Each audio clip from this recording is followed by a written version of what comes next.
Assalamualaikum warahmatullahi wabarakatuh. Nama saya Khairul Nabiha binti Ahmad Zahid, pelajar dari PAS 1, PDPP KDC Oktober 2024. Saya akan menerangkan berkaitan tugasan 2 bagi subjek pentaksiran dalam pendidikan Islam sekolah rendah di bawah bimbingan Ustazah Junainah binti Muhammad Saleh. Di antara perbincangan yang saya akan lakukan sebentar nanti, di mana saya memilih dua isu, iaitu isu yang pertama ialah kebat dalam pentaksiran pendidikan Islam dan isu kedua ialah berkaitan penilaian holistik menurut perspektif Islam. Dan seterusnya, apakah berkaitan antara dua isu pentaksiran ini? Dan yang keempat ialah sebab dan juga akibat. Dan seterusnya cabaran dan bukti. Dan akhir sekali adalah cadangan dan juga usaha penambahbaikan. Okey, yang pertama, saya akan menerangkan sedikit tentang kebat dalam pentaksiran pendidikan Islam. Okey, antara isu yang wujud dari kebat dalam pentaksiran pendidikan Islam ialah ketidaksediaan guru dalam menerapkan kebat atau kemahiran berfikir aras tinggi. Dan yang kedua, terdapat juga isu di mana kesukaran dalam membina item soalan yang beraras tinggi. Dan yang ketiga, kekangan dalam kaedah pengajaran dan pentaksiran tradisional. Akhir sekali, wujud juga isu berkaitan kekurangan pengetahuan dan pendedahan pelajar terhadap kebab. Seterusnya, apakah sebab dan juga akibatnya? Okey, daripada isu-isu sebentar tadi, antaranya isu ketidaksiadaan guru, yang mana akibatnya menjadikan pengajaran kurang efektif dan juga tujuan kebat itu sendiri sukar untuk dicapai. Seterusnya, bagi isu kekurangan sumber dan juga bahan dalam melaksanakan kebat pentaksiran pendidikan Islam ialah pengajaran menjadi tidak menarik dan juga kurang interaktif. Maka apakah cabaran dalam kebat pentaksiran pendidikan Islam ini? Okey, antaranya ialah kekangan masa dan juga beban kerja, di mana guru sering menghadapi kekangan masa dan juga beban kerja yang tinggi, menyukarkan mereka untuk merancang dan juga melaksanakan pengajaran kebat dengan baik. Okey, apakah buktinya? Terdapat kajian di mana menunjukkan bahawa terdapat jurang antara pengetahuan kebat guru dan amalan sebenar di bilik darjah. Perkara ini ada dinyatakan di dalam panduan pelaksanaan pentaksiran darjah, di mana walaupun guru memiliki pengetahuan tinggi mengenai kebat, penerapan dalam pengajaran masih pada tahap sederhana. Maka apakah cadangan dan juga usaha penambahbaikannya? Okay, yang pertama ialah memberikan latihan berterusan untuk para guru. Seterusnya, peningkatan kualiti bahan pengajaran. Yang ketiga, menyediakan prasarana sokongan. Dan akhir sekali, melibatkan komuniti atau masyarakat beserta ibu bapa. Seterusnya, apakah pula isu yang berkaitan dengan penilaian holistik menurut perspektif Islam? Okey, antara isunya ialah wujudnya kekurangan kefahaman dan latihan guru. Dan yang kedua, isu berkaitan ketiadaan standardasi dalam penilaian. Okey, bagi isu kekurangan kefahaman dalam latihan guru, di mana kita dapat lihat ramai pendidik kurang pendedahan dan latihan dalam melaksanakan penilaian holistik berasaskan Islam.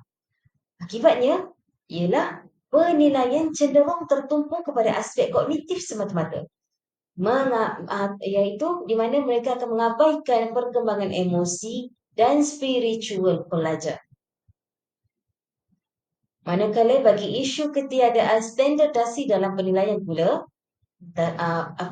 antara huraiannya ialah tiada garis panduan yang jelas mengenai kaedah penilaian holistik dalam pendidikan Islam, di mana menyebabkan penilaian menjadi subjektif dan tidak konsisten antara institusi pendidikan ataupun antara sekolah. Seterusnya, apakah cabaran dalam isu berkaitan pentaksiran ataupun penilaian holistik ini? Okay, yang pertama ialah integrasi kurikulum. Seterusnya, penilaian aspek subjektif. Dan yang ketiga, kekangan masa dan juga sumber. Okey, penerangan yang lebih detail ialah yang pertama, gabungan elemen spiritual dan juga moral dalam kurikulum sedia ada tanpa menjejaskan kandungan akademik. Di mana wujud kajian yang menunjukkan kurikulum yang terlalu padat menyukarkan integrasi elemen yang holistik. Dan seterusnya, antara cabarannya ialah untuk mengukur aspek seperti akhlak dan juga nilai-nilai spiritual yang bersifat subjektif ataupun yang kita tidak dapat lihat ataupun dikira dan sukar dikuantifikasi. Okey, ketiadaan instrumen penilaian standard menyebabkan penilaiannya variasi dan juga kurang tepat. Okey, akhir sekali cabarannya ialah guru menghadapi kekangan masa dan juga sumber dalam melaksanakan penilaian holistik secara efektif. Di mana beban tugas yang tinggi menghalang guru untuk memberikan tumpuan sepenuhnya ataupun memberi tumpuan kepada penilaian yang menyeluruh ataupun holistik. Maka, apakah cadangan dan penambahbaikan bagi isu berkaitan penilaian holistik ini? Jadi, yang pertama ialah juga melakukan latihan profesional untuk guru dan seterusnya pembangunan instrumen penilaian standard. Yang ketiga, penyelarasan kurikulum dan akhir sekali ialah penggunaan teknologi dalam penilaian. Maka, apakah perkaitan antara dua isu pentaksiran ini? Jika kita lihat, terdapat banyak kaitan antara penilaian holistik menurut perspektif Islam dan juga kebat dalam pentaksiran pendidikan Islam. Jadi, mari kita lihat apakah perkaitannya. Okay, penilaian holistik menurut perspektif Islam di mana menekankan pemikiran analitis, saintis dan penilaian dalam soalan dan juga aktiviti. Mana berdasarkan taksonomi Bloom dan keperluan abad ke-21.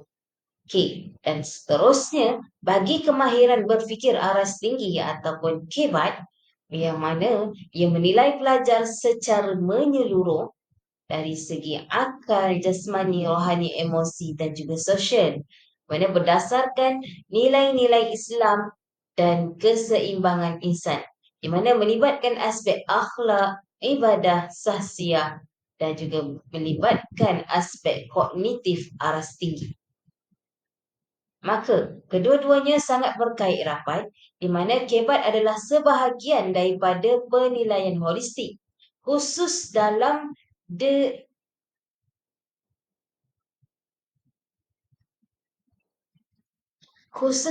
aspek intelektual. Namun, penilaian holistik di mana melangkaui kebat kerana ianya juga menilai aspek spiritual dan akhlak yang sering diabaikan dalam penilaian akademik yang biasa.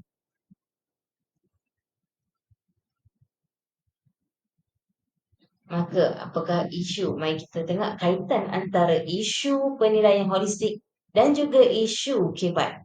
Di mana isu penilaian holistik yang menerangkan antara kurangnya kefahaman guru tentang maksud dan juga pelaksanaannya, juga isu bagi kebat di mana guru tidak mahir membina soalan berasaskan kebat.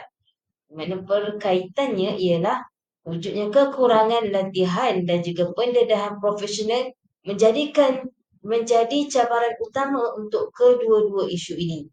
Okey, seterusnya juga di bawah isu penilaian holistik di mana sukar mengukur aspek yang subjektif seperti akhlak dan juga spiritual. Begitu juga bagi isu di dalam kebat di mana sukar menilai kebat secara sah dan juga telus. Okey, kedua-duanya menghadapi cabaran dalam pembinaan instrumen pentaksiran yang sesuai dan juga sah. Jadi penilaian holistik yang menilai pelajar dari berbagai aspek termasuk rohani dan emosi boleh menjadi pelengkap kepada pentaksiran kebat yang mana kebat hanya menekankan kognitif semata. Namun, pelaksanaannya memerlukan perubahan budaya pentaksiran dan juga latihan guru yang lebih menyeluruh.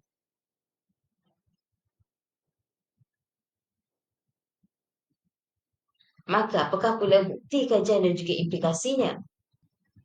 Okey, antara buktinya ialah terdapat kajian dan Universiti Sains Islam Malaysia atau USIM dan juga dari kajian UIN Data Pharma menunjukkan ke guru masih kekurangan kefahaman dan juga sumber untuk melaksanakan kedua-duanya iaitu kebat dan penilaian holistik secara efektif. Seterusnya, pelaksanaan pentaksiran holistik dan kebat yang lemah menyebabkan pelajar tidak berkembang secara menyeluruh. Mana mereka mungkin pandai menjawab soalan yang sukar, tetapi gagal menunjukkan akhlak ataupun nilai Islam yang baik.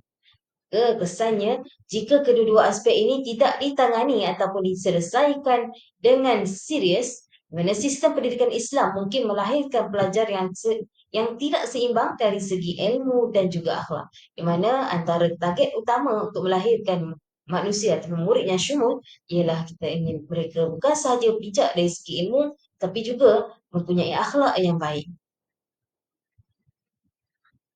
Seterusnya, jadi apakah cadangan penambahbaikan untuk kedua-dua isu ini? Okay, yang pertama ialah memberikan latihan profesional bagi guru, di mana integrasikan latihan membina soalan kebat dan juga menilai aspek akhlak, ibadah dan juga syakhsiah belajar.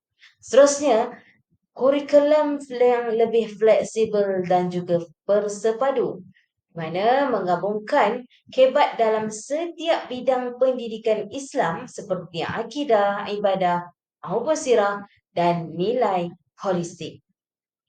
Dan yang ketiga ialah instrumen penilaian pelbagai kaedah, di mana ataupun mempelbagaikan instrumen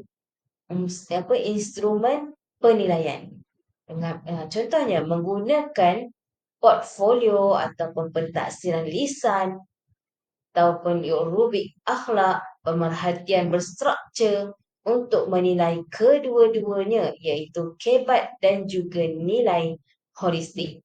Dan akhir sekali cadangan ialah bagi murid-murid zaman sekarang yang mana era teknologi semakin berleluasa, mana memanfaatkan teknologi pendidikan, mana menggunakan platform digital untuk menilai kebat dan aspek holistik melalui e-portfolio ataupun video reflektif ataupun jurnal ibadah.